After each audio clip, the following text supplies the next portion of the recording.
Hello everyone, hope everyone's doing well.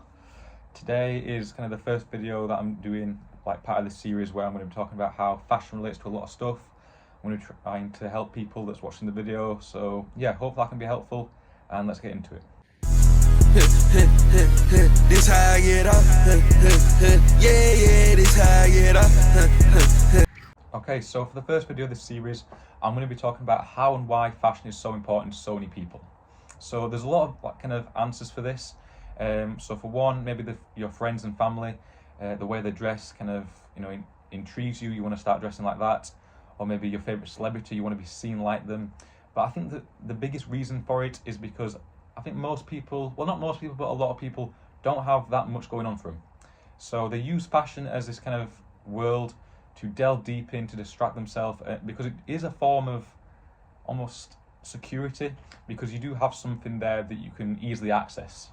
And I can't lie, I have been a victim of this.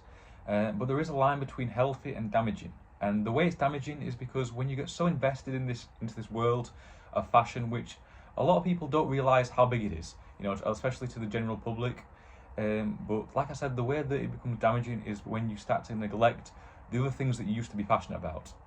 And the thing is about these other fulfilling things, your hobbies, your job, wherever it is, you need to put your all into it. I saw an interview with Ken Carson, and it's very simple what he said, but what he said was that you need to make hard work your best friend. And the way that you do that is by just never stop thinking about it. You need to have that healthy obsession with it. As long as it's actually going to benefit you and it's not really affecting anyone else in a negative way, you just need to try your hardest, because the thing is, ain't nobody else going to help you. I think that's just the truth. No one else is going to be focusing on you as much as they're focused on themselves, which you shouldn't really. You need to do what's best for you. And I think that's how these kind of little bubbles and worlds are made with every person.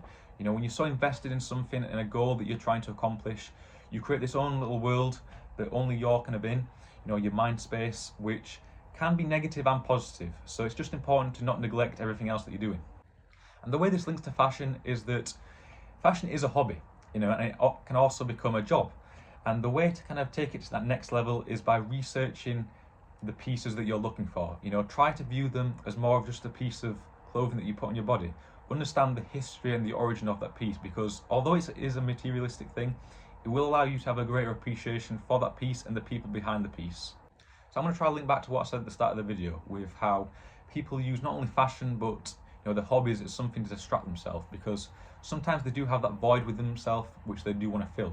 So it can sometimes be like almost a full circle. And when I say that, I mean that you start off with delving deep into this world of fashion or your hobbies or whatever it is, and the reason that you do that is because you want a sense of kind of purpose, security and love, because that's all that anyone really wants, love. So when something maybe like a relationship comes around, you let that other person control on how you feel. You might feel sad just because you don't really know if they like you or something like that, which you can't do to yourself, because you can only be the reason that your emotions alter. Obviously the world doesn't work like that and people don't work like that, but that is something to aim for. But then after you realize that, when you're in this maybe like relationship or whatever it is, you then realize that you do need something that isn't just one person. You need a hobby, something that you can put your all into, and it can be yours. You know what I mean? So that's how people kind of reinvest into that hobby, obviously maybe fashion, and they do have more of a genuine love for it after that.